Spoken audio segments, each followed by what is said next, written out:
event. And we are very honored to have the presence of Director General of ILO, Mr. Gilbert Humbo, and also we have the presence of Under Secretary General Guy Ryder and my colleagues from IOM, UNHCR, and OECHR, all are here. So we thought that taking advantage of the presence, we would have a very crisp, short discussion on the labor rights in Bangladesh, what we are doing in Bangladesh. I think that will be conducted by one of our honorable advisors who is in charge of the international relations. He is going to conduct that. But before that, let me tell you that ever since Bangladesh's independence in 1971, we have gone through ups and downs in our national life.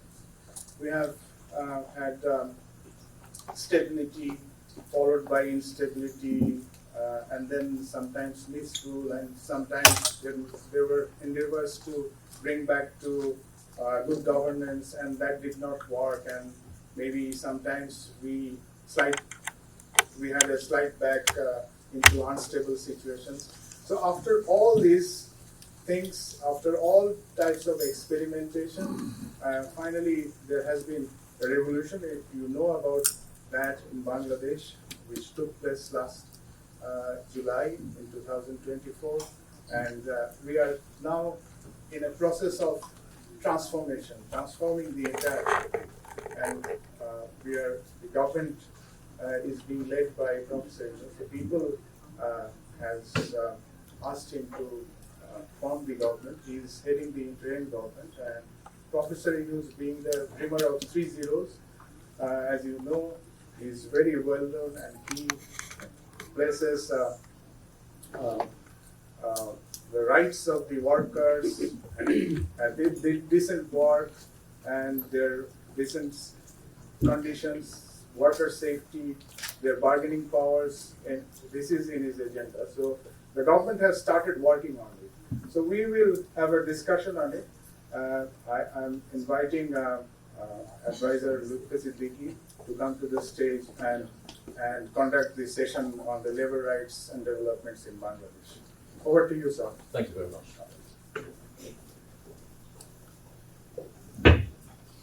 Hello again. So this has been an intense week for all of you, and so I thought rather than actually, where's the roving mic? There it is.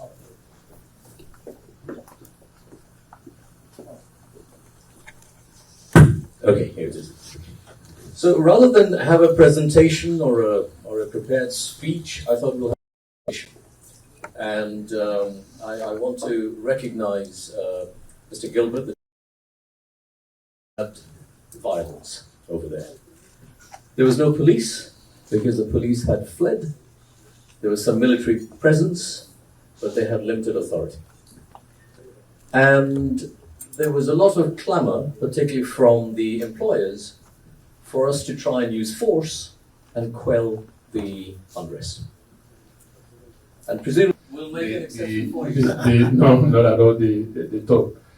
Before I start, I really want to recognize USD Guy Ryder.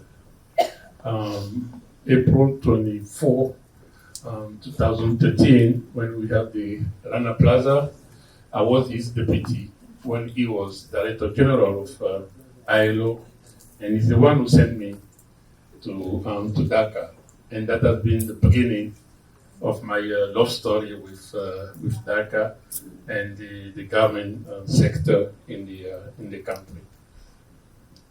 Of course, that's 12 years have passed. I want to fast forward, let alone all that the country has done, all ILO has been trying to do. You mentioned the inspection, you mentioned the labor law, you mentioned the social dialogue, the better work, and etc. And I wanted to focus in the last 2 years. And I remember the first time that I had the opportunity to meet up with you in ILO offices in Geneva. It is true that in ILO we do have what we consider a case against Bangladesh that is still in the process. What I wanted to highlight is how determined the current current government has been, and how open-minded, trying to recognize the issue and address the issue as you just explained it. For us in the office, as well as when I look at the way our supervisory machinery works, it is a huge difference when a member state comes up front, recognize the challenges, and then together we work the way out. This is what I really hope. I know we will continue on that, but I also hope that you will pass that on when you also pass it on, to have this open-mindedness. ILO does not expect all the problems to be solved overnight, but ILO does expect to have an open discussion, recognizing what are the issues and what could be the way forward.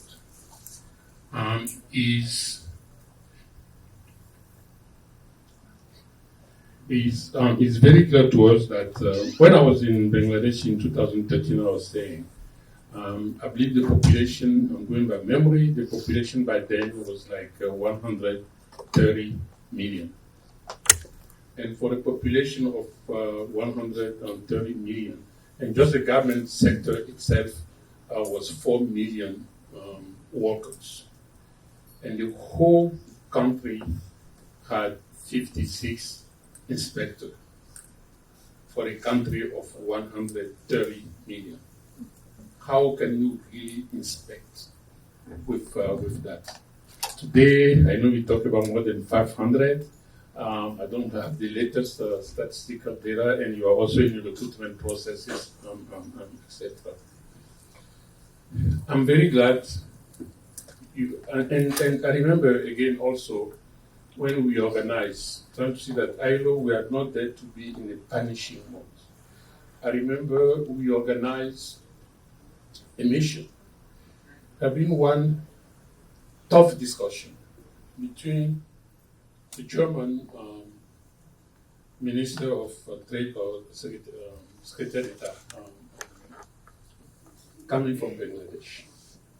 This is why I remain very convinced that as soon as we can speed up addressing the challenges that you mentioned, it's not automatic that the production can just flee from Bangladesh because of the quality of the production as we know it on that. And that we keep improving.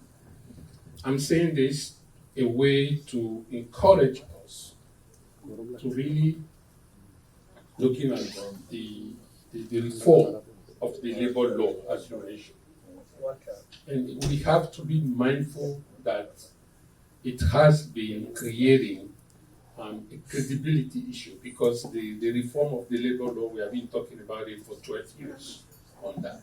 So it's important now that we really move in on that and once for all, keeping the objective that we set ourselves, the condition to create a trade union, the social dialogue, and all of that. And you know that ILO, both through our office in Dhaka, in our regional office in Bangkok, in Geneva, I couldn't wait the day our supervisory mechanism will really cover that we're closing the case. And I know Professor Yunus, the whole government, you really want this case to be closed. And you can count on us also that we want to work with you to make sure that we get there. And please continue to see in ILO a partner. Thank you so much. Site of a ready-made garment factory called the the Triangle Shirtwaist Factory. In 1911, it burnt down, killed 146 workers, nearly all of them young women. And the reaction to that tragedy actually created the impetus to worker protection legislation in this city and in this country. So the Bangladesh story, to that extent, is also the United States story. We should be very conscious of the universal nature of some of the issues we're dealing with. When 102 years after the Triangle fire, the Rana Plaza factory collapsed, killing 10 times as many workers, most of them young women, the international community, and Gilbert Ongbo was the first international official on the spot, reacted. I think reacted with commendable speed and commendable solidarity, because I'm sure many of our Bangladeshi colleagues here remember the immediate aftermath of Rana Plaza. The move from the business community, the brands that have just been mentioned, was for our reputations. We have to leave Bangladesh. We have to get out and relocate. And we had a very interesting process of reflection. And the international community, and I'm going to define what I mean by the international community, decided that the only responsible course of action was to sustain the ready-made garment industry in Bangladesh, because we knew, and everybody knew, that that industry was the dynamo of Bangladesh's development processes, and a remarkable success story, providing livelihoods, particularly for young women. So it wasn't a question, we hoped, of the brands getting out of Bangladesh, but of improving and transforming the situation in the country. And that is why the action program we put together was entitled a Sustainability Compact, because the idea was to sustain the ready-made garment industry in Bangladesh. How did we do it? Well, we worked with the government. Sometimes there were positive experiences, sometimes there were less positive experiences. We worked with the Bangladesh employers community, BGMEA, the BKMEA, the BEF, all of them. Again, a lot of actors. But crucially, we worked with the brands, those companies in Europe, in North America, who sourced production in Bangladesh, but didn't really take as much responsibility as they should have done for the conditions in which those goods were produced. And then something unprecedented happened. An international compact was written whereby the international brands, the household names you will see selling clothes in these high streets, took legal responsibility for assuring the structural safety of garment factories in Bangladesh, many of which were residential buildings, many of which were not designed and fit for industrial production. And they financed both the surveying of the structural safety of those buildings, and where remedial action was necessary, they paid for it.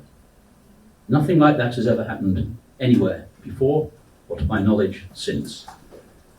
That was the core of the international community's reaction, and I think it went a long way to assuring the continuity and the sustainability of the garment industry in Bangladesh. But there were other areas, you mentioned them, changing laws which were not in conformity with ILO standards, also doing training, getting employers and workers used to speaking to each other, which was not in the culture of the industry, and I think has improved a great deal. There are challenges ahead, but there's an awful lot to be proud of in what's been achieved. Thank you. 2009. And finally, the interim government has got its grip on it, and it's now at its final stage. So we hope that we'll be leaving behind that ordinance for the future government to honor, respect, and ensure that it is used. We are, in addition to that, for the first time, we're enacting the domestic violence law, and here again, we're at the final stage of it. It's under process, long overdue, much needed, as this audience would well appreciate. Beyond that, I would also like to mention the government being very sensitive to the issues of women development and their conditions in labor, what Lutfi has already mentioned. So work conditions, violence in work conditions, all of this will be defined in that ordinance. And the other point I'd like to make is that we are also at a fairly evolved stage of seeking an independent women's commission, which would be very useful for us to have there to guide the future governments and move us through the reforms that we are making today. I guess I could stay with that.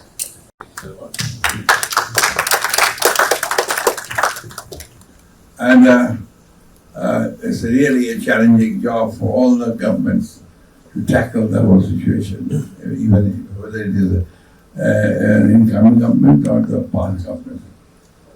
Recently, when the revolution took place, it was very difficult for the government to tackle the whole situation. But I must thank the government and the chief advisor that he took the initiative to take all the necessary actions to handle the situation properly. And the political parties also cooperated with that. We also had been to the places, visited the factories. And we must appreciate the legal situation, which I think the law advisors just told me that they have many improvements on that issue also.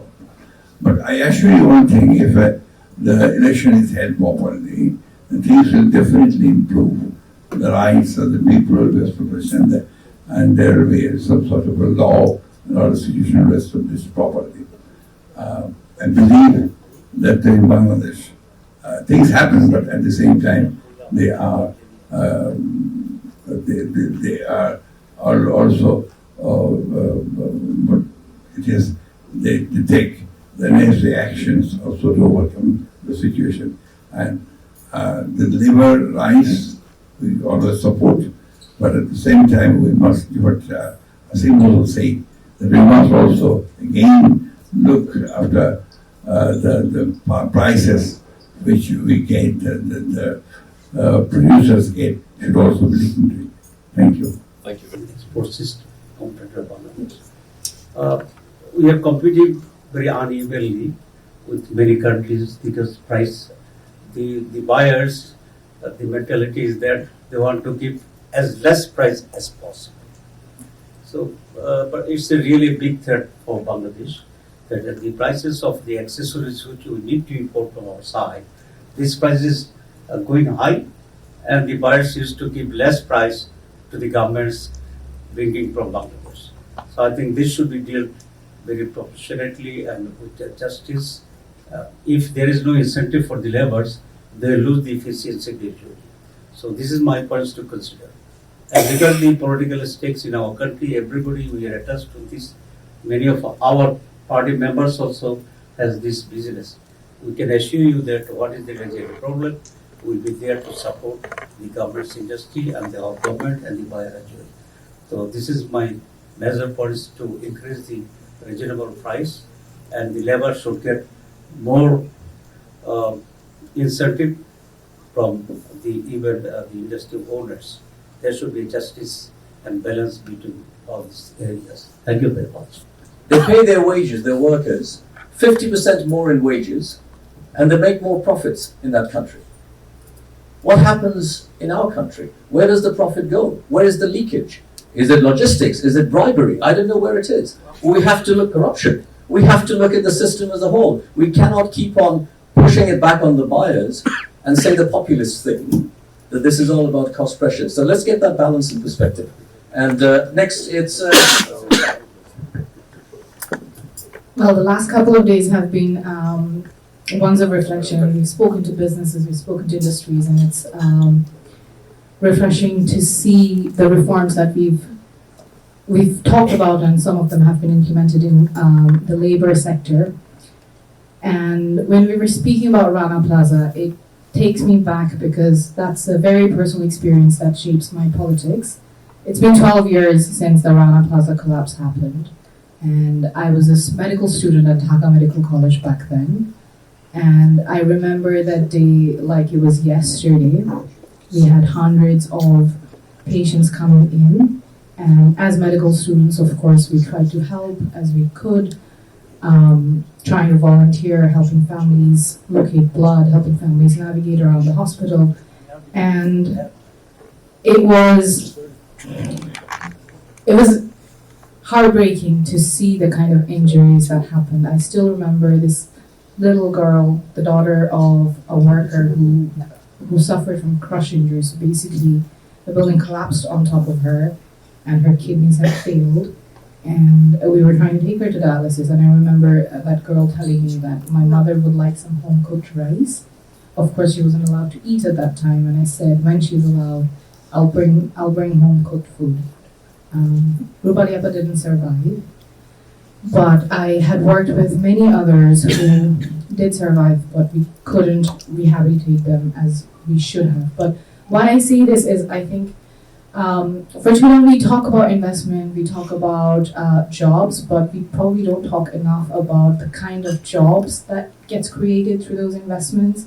Of course, it's about wages, but it's about much more. It's about human dignity. Does it really ensure that these people will have rest, will have security, will have stability? Will those jobs guarantee sure that these people are also taken care of? What's the framework? And I'm sure there's huge experience around the room. So those are the two things I think. So one is how to ensure economic dignity in this evolving economy, and how do we make sure that that workers in our informal sector are also taken care of. Thank you. Party, Foreign Affairs Advisor to Mr. Tariq Rahman, the acting chairperson of the party.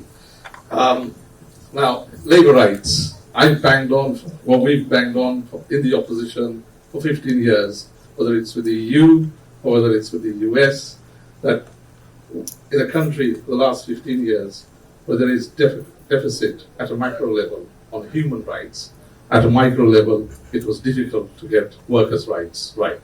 The workplace rights were very difficult to achieve. When you have a rogue government, that kind of government we had in the last 15 years, it was difficult to get any legislation through, any kind of discussion on workers' rights, etc. The EU tried many times to get the Workers' Compact done, but it's not possible when you have a government that is hell-bent on diminishing people's rights at every sphere of public life. Of the interim government of His Excellency Dr. Yunus for turning the page post 5th August. We now have a chance to redraft our public life again, which the interim government has started to do. They've introduced many good reforms, which we hope to continue, and we also like to institutionalize human rights in day-to-day governance by probably, we're looking at toying with the idea of having a law, justice, and human rights ministry. So in terms of human rights, will continue to play an important role. It should just not be engraved in an institutional signboard, but legislative legitimacy on human rights must be there. Political leaders must support that sort of initiation. So we hope together the many good reforms that you continue, sir, with your government, we hope to take and continue those, and together we are hopeful that we can build a better Bangladesh for us. Thank you. First of all, thank you for having me, and it was wonderful to hear a little bit earlier about just the direction of travel and the progress being made on labor rights and reform in Bangladesh. I have every confidence that there is going to be such significant progress. So it's just been a great thing to be part of the dialogue. So on the one hand, we're a U.S. 501c3 foundation and organization, and we're talking about Bangladesh. On the other hand, there's nothing more relevant, because as you talk about the strength of Bangladesh, the power of Bangladesh, the impact of Bangladesh on the world, I think we are one no longer small example of the influence and the ability to take a model, a belief of how to move people up and out of poverty in what was then one of the poorer countries in the world. And people asked with a lot of skepticism, how could that possibly work in the richest country, technically in the world, in the richest city, in a little place in Queens, New York, just 2 subway stops from Wall Street. I mean, how can this possibly work with $1,200 of capital in the United States? And as Professor Yunus said, here we are. Since 2008, in 2025, we went from a few little loans to serving almost 250,000 women entrepreneurs in the United States. We have given out $6.2 billion of U.S. loan capital, with 99.8% of these loans have been repaid. So this is non-recourse, non-collateralized loans, and the alchemy and the magic is no different than the model that we replicated and studied very hard, which was trust, the community, social capital, and trust. And that works the same all over the world, and it's working very well here in the United States. So we are hugely grateful. People said, what does Grameen mean? And as we told them, this is truly not just the Village Bank, but this is really the bank for the poor in the United States. And we've grown to a place that we are the largest and fastest growing microfinance organization in a developed country in the United States. And every day now, we have 200 plus entrepreneurs joining the program, getting access to capital that the formal banks and the formal system does not serve. So in the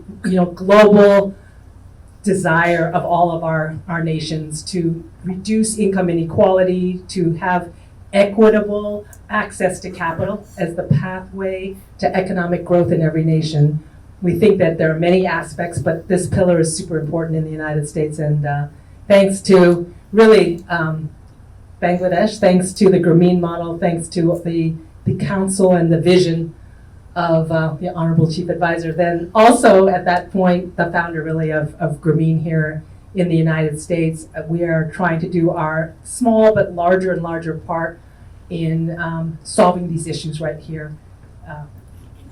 Miles. So now we are in 41 locations around the United States. We just opened 5 in 2025.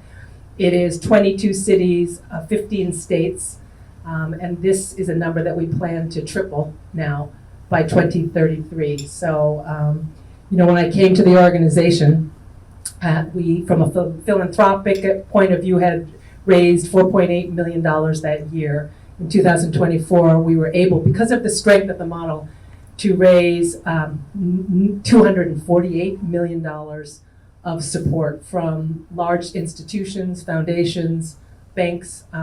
So it's an interesting and very powerful and proud moment, really based on their belief that we can be as powerful as the Grameen Bank has been in terms of size and reach and scale in a country like this. I think people thought it couldn't be done, but we're very grateful and thought that many of you would be proud to know of the impact right here in this backyard, and hopefully doubling that impact as we go. We took 10 years to give out $1 billion. The last $1 billion was 238 days. And so that's the speed of scale and impact in the US. So, then the last thing I would say, because I think one of the things that has always been our goal was to be able to be self-funded, even though we are thrilled that we have so many supporters, both with philanthropic capital as well as debt capital. But our goal was to become a true social business, and we had a goal of doing that in 2020. And 2020, the pandemic hit, and we made the distinct, deliberate decision to forgive many of the loans to our members who had all their businesses closed. So the next year, not only did we hit sustainability, but this year, in terms of excess, again, at surplus, we will have a profit in this organization of 17 plus million dollars US, plan to have about $150 million of excess surplus generated from the program itself to more than cover it. So it's 158% sustainable, which is truly the definition of a social business. And every dollar just goes back into the program to fund more cities and more members. So that economic flywheel allows us to be not just sustainable, but to have lasting scale and to be able to grow. And right now in the United States, there are a lot of other organizations that are challenged. If they were dependent on government money, a lot of that has been challenged at this moment. If they're dependent on philanthropy, philanthropy is uncertain right now. So to have that kind of, reliance, self-reliance as a social business allows us to be in the strongest financial position to ensure that our members can continue to count on us. So that is, I think one of the final goals that we have that we continue to meet, which makes us unique in the microfinance world here in the U.S. So thank you very much, and